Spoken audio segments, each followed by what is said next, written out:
तो हेलो मेरे प्यारे बच्चों, क्या हालचाल। उम्मीद है आप लोग अच्छे होंगे। आज की इस वीडियो लेक्चर में हम केमिस्ट्री चैप्टर 3 का सेकेंड लास्ट टॉपिक कराने वाले हैं।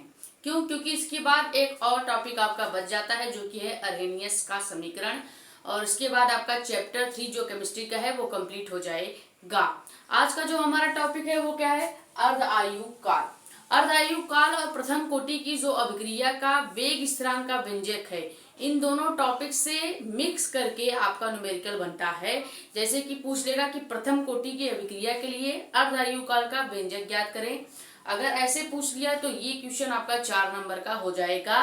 और अगर खाली अर्ध आयु काल किसे कहते हैं पूछेगा तो 2 नंबर की परिभाषा आपकी आएगी।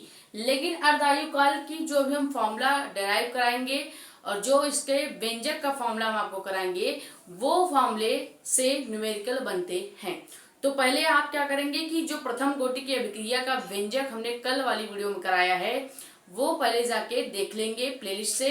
प्लेलिस्ट का नाम क्या है? Class 12 chemistry important question by Sakshi Mishra करके आपको प्लेलिस्ट मिल जाएगा। आप जाके वहां से पहले प्रथम कोटि की अभिक्रिया क्या होती है और उसके लिए वेग स्थिरांक का व्यंजक क्या होता है ये जाके देख लेंगे।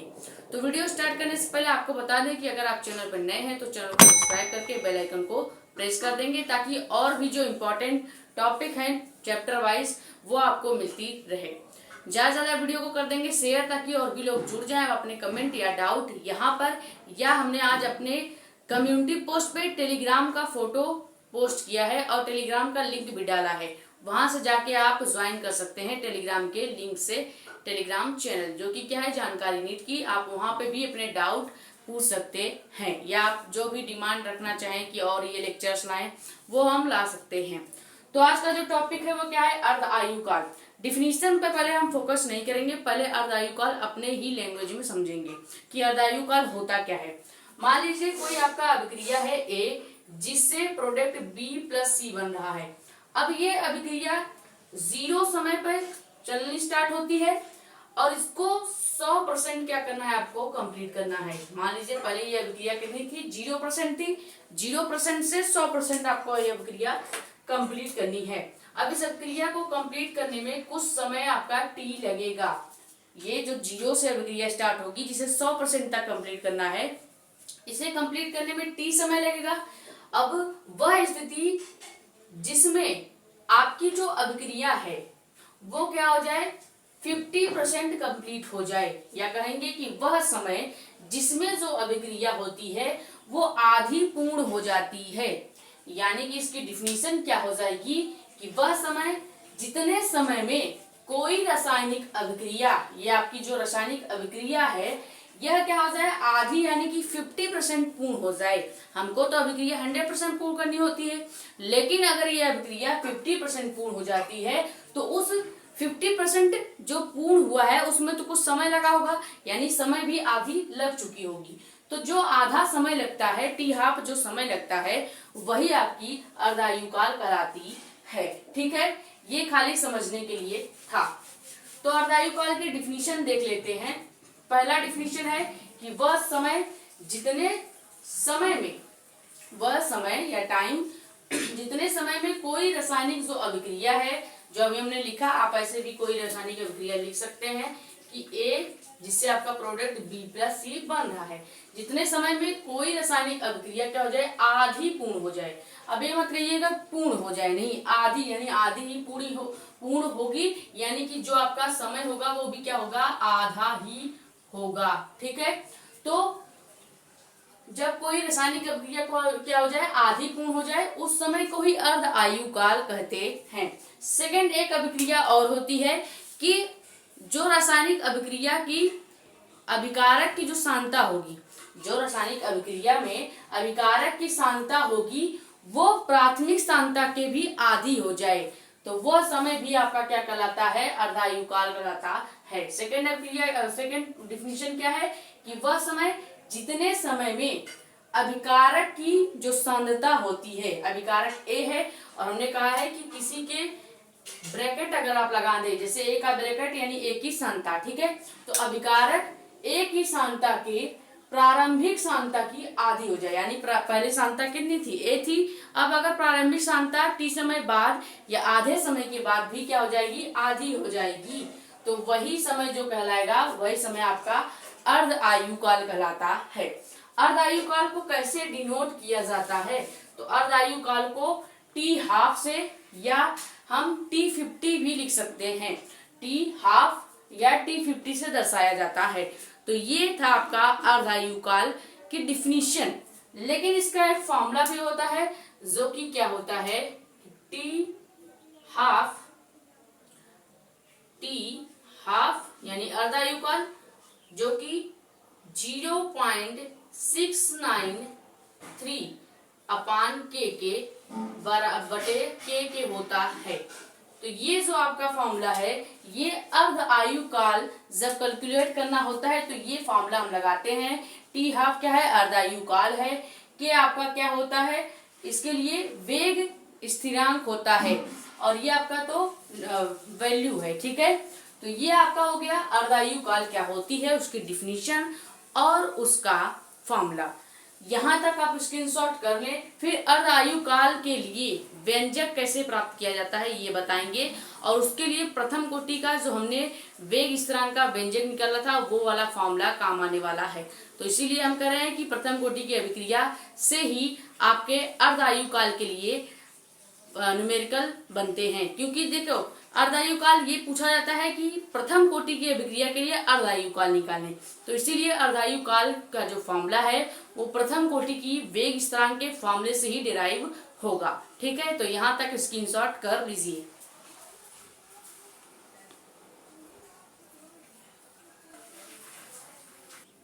तो अब देखते हैं कि अर्धायुकाल का जो व्यंजक है वो कैसे ज्ञात होगा।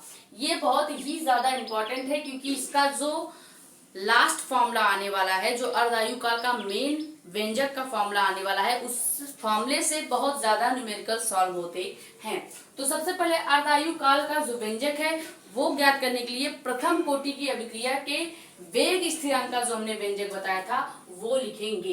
तो क्या लिखेंगे कि प्रथम कोटि की अभिक्रिया से, प्रथम कोटि की अभिक्रिया से, यानी कि जो उसका वेग स्थिरांक का व्यंजक आया था उस फॉर्मूले से।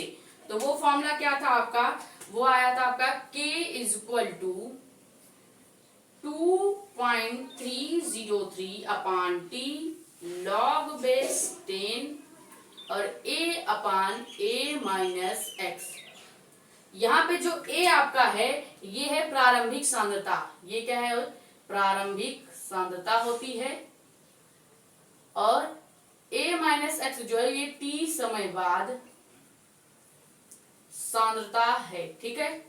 ये हमने कल आपको डिराइव करके बताया था। ये वाला जो फॉर्मूला है प्रथम कोटि की अभिक्रिया के लिए वेग स्थिरांक का फॉर्मूला कल की वीडियो में हमने डिराइव करके बताया था, जो कि क्या था, k equal to 2.303 upon t log base 10 a upon a minus x. यहाँ पे a क्या है, प्रारंभिक सांद्रता, a माइनस एक्स आपका t समय बाद की सांद्रता होती है।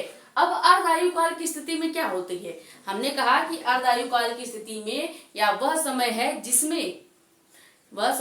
जिसमें कोई अभिक्रिया आधी पूर्ण हो जाती है। यानी अगर हम सेकंड जो परिभाषा थी उसके हिसाब से देखें कि वह अभिक्रिया जिसमें अभिकारक की जो सांद्रता है वो प्राथमिक सांद्रता की आधी हो जाए। अगर हम यहाँ पे अर्ध आयुकाल की स्थिति लें, अर्ध आयु काल की स्थिति में, अर्ध आयुकाल की स्थिति में क्या हो जाएगी, जो प्रारंभिक सांद्रता है, प्रारंभिक सांद्रता a जो है वो तो a ही रहेगी, लेकिन जो t समय बाद सांद्रता है, ये जो t समय बाद सांद्रता है a माइनस एक्स, ये क्या हो जाती है, प्रारंभिक सांद्रता t समय बाद आधी हो जाती है, यानी a माइनस एक्स की जगह आप a/2 लिखेंगे, और आपका जो समय है वो t की जगह t हाफ हो जाएगा। क्यों, क्योंकि अर्ध आयुकाल की स्थिति हम ले रहे हैं। तो ये आपको समीकरण 1 जो हम मानेंगे, ये आपका जो इक्वेशन हमने लिया है आप इसे समीकरण 1 मान लीजिए, और इस समीकरण 1 में हम ए की जगह तो ए ही रखेंगे, लेकिन ए माइनस एक्स जो आपकी प्रारंभिक सांद्रता है उसको अर्ध आयुकाल की स्थिति लेने की वजह से आधा कर देंगे, यानी ए माइनस एक्स की जगह a/2 लिखेंगे, और जहां पे t है वहां पे t हाफ लिखा जाएगा। तो क्या करेंगे कि समीकरण 1 में अर्ध आयुकाल की स्थिति लेने पर यही लिखेंगे कि समीकरण 1 में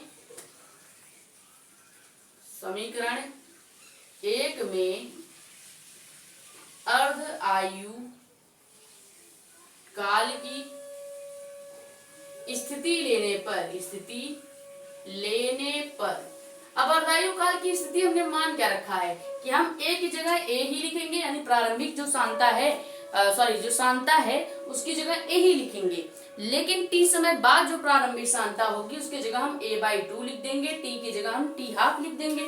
तो यही जो फॉर्मूला है जो हमने प्रथम कोटि की अभिक्रिया का वेग का फॉर्मूला लिया है वहीं पे मान रखेंगे। तो k = 2.303 ऐसे ही रहेगा। t की जगह हम लेंगे क्या, t हाफ ले लेंगे, और log बेस 10 आपका वैसे ही रहेगा, a की जगह हमको a ही लेना है, चाहे आप अर्धायु काल की स्थिति लें या न लें, ठीक है, क्योंकि अर्धायु काल में जो शुरू की सांद्रता होती है वो वैसी ही रहती है। तो a की जगह a ही रहेगा, लेकिन a माइनस एक्स की जगह आप आधा कर देंगे, यानी a/2 कर देंगे। क्यों? क्योंकि अर्धायु काल की स्थिति में जो प्रारंभिक सांद्रता t समय बाद वाली होती है वो आधी हो जाती है। यहाँ से a से a जो है वो कैंसिल हो जाएगा, बचेगा आपका क्या, ये जो 2 है वो log 2 हो जाएगा, ठीक है। तो यहाँ पे बचेगा आपका जो मान वो हो जाएगा k = 2.303, t हाफ वैसे ही रहेगा, और log बेस 10 की जगह यहाँ पे आपका 2 बचेगा, क्योंकि a/2 है और ये 2 ऊपर जाएगा तो यहाँ पे क्या हो जाएगा, log 2 हो जाएगा। और log 2 का एक मान होता है जो कि आपको पता होना चाहिए, वो क्या होता है, log 2 का मान होता है 0.3010। यहाँ पे हमें log 2 का मान रखना होगा, तो log 2 का मान रखेंगे तो k = 0.303 और t हाफ तक सेम ही रहेगा, कोई चेंज नहीं होगा। log 2 का जो मान है वो रखेंगे तो गुणा करेंगे क्या, 0.3010, ठीक है। ये आपका वैल्यू रखने पर मान आएगा। अगर हम इसको सॉल्व करेंगे तो हमारा क्या आ जाएगा, k = 2। जब हम k = निकालेंगे तो इसका और इसका अंकों का जो गुणा करेंगे, यानी 2.303 इंटू 0.3010 का जब गुणा करेंगे तो गुणा करने पर आपका आएगा क्या, 0.693। ये जब हम इन दोनों वैल्यू का गुणा करेंगे तो ये आपका आएगा 0.693, और t हाफ आपका वैसे ही रहेगा, ठीक है। अब हमें चाहिए क्या, अर्धायु काल, यानी कि t हाफ का वैल्यू चाहिए। तो इसको अगर हम असेंबल कर दें तो जो वेग स्थिरांक का मेन हमारा फॉर्मूला आ जाएगा वो आएगा t हाफ = 0.693/k। यही आपका प्रथम कोटि की अभिक्रिया के लिए अर्ध आयुकाल का व्यंजक, या कह सकते हैं कि अर्ध आयुकाल का व्यंजक होता है। क्योंकि कभी कभी ऐसे भी एक क्वेश्चन पूछ लेता है कि प्रथम कोटि की अभिक्रिया के लिए अर्ध आयुकाल का व्यंजक ज्ञात करें, तो वो कहीं अलग नहीं होता। जो अर्ध आयुकाल का व्यंजक आया होता है वही प्रथम कोटि की अभिक्रिया के लिए अर्ध आयुकाल का व्यंजक होता है। एक बार फिर से आपको समझा देते हैं। सबसे पहले हम प्रथम कोटि की अभिक्रिया का जो वेग स्थिरांक का फॉर्मूला होगा वो लेंगे, जो कि क्या है, k = 2.303 t log 10 a/a-x। a क्या है, प्राथमिक सांद्रता, a-x t समय बाद की सांद्रता होती है, कल ही डिराइव करके बताया है। फिर क्या लेंगे, अर्धायुकाल की स्थिति में जो अभिक्रियाएं हैं वो आधी पूर्ण होती हैं, अब ये बताया, यानी जो सांद्रता है वो भी क्या हो जाएगी, जो प्राथमिक सांद्रता की आधी हो जाएगी, यानी जो शुरू की सांद्रता थी वो तो उतनी ही रहेगी, लेकिन t समय बाद वाली जो क्षमता है वो आधी हो जाएगी, यानी a/2 हो जाएगी और समय आपका आधा हो जाता है। तो ये जो स्थिति है, अगर हम समीकरण 1 के लिए अप्लाई कर दें, यानी कि t की जगह t हाफ कर दें और a तो आपका a ही रहेगा और a माइनस एक्स की जगह a/2 कर देंगे। a से a कैंसिल हो जाएगा, 2 आपका ऊपर चला जाएगा तो log बेस 10 की जगह log 2 हो जाएगा और log 2 का वैल्यू होता है 0.3010। तो यहाँ पे हम 0.3010 का जब गुणा कर देंगे तो 0.693 आ जाएगा और नीचे आपका t हाफ ही रहेगा। अब हमें चाहिए अर्धायु काल, यानी कि t हाफ चाहिए, तो इसको थोड़ा सा सिंबल करेंगे। k को हम t हाफ की जगह ले जाएंगे और t हाफ को हम k की जगह ले आएंगे। तो ये जो फॉर्मूला आया है ये बहुत ही ज्यादा इम्पोर्टेंट है, इससे बहुत ही ज्यादा न्यूमेरिकल्स बनते हैं। तो ये आप फॉर्मूला अच्छे से 1-2 बार खुद से प्रैक्टिस करके निकाल लेंगे। तो उम्मीद है ये जो लेक्चर है आपके लिए हेल्पफुल रही होगी और आपको अर्धायु काल क्या होती है और अर्धायु काल या प्रथम कोटि की अभिक्रिया के लिए अर्धायु काल का जो वेग स्थिरांक या व्यंजक ज्ञात करना है वो आ गया होगा। अगर आपको वीडियो समझ में आई है तो वीडियो को लाइक करके चैनल को सब्सक्राइब कर दें ताकि ऐसे इंपॉर्टेंट क्वेश्चंस या टॉपिक्स आपके सामने आती रहे। ये जो हम चैप्टर वाइज टॉपिक करा रहे हैं ये केवल टॉपिक ही नहीं, अपने आप में 3 या 4 नंबर के क्वेश्चंस होते हैं। ठीक है, ज्यादा से ज्यादा वीडियो को आप कर देंगे शेयर ताकि और भी लोग जुड़ जाए। अपने कमेंट या डाउट आप पूछ सकते हैं कहाँ पे, टेलीग्राम चैनल पे, जो कि क्या है जानकारी नीट की। आज ही हमने कम्युनिटी पोस्ट में टेलीग्राम चैनल का लिंक और फोटो डाल दिया है, आप जाके वहां से भी ज्वाइन कर सकते हैं। ठीक है, मिलते हैं किसी मजेदार टॉपिक के साथ। Thank you so much. आप इसको स्क्रीनशॉट कर लीजिए।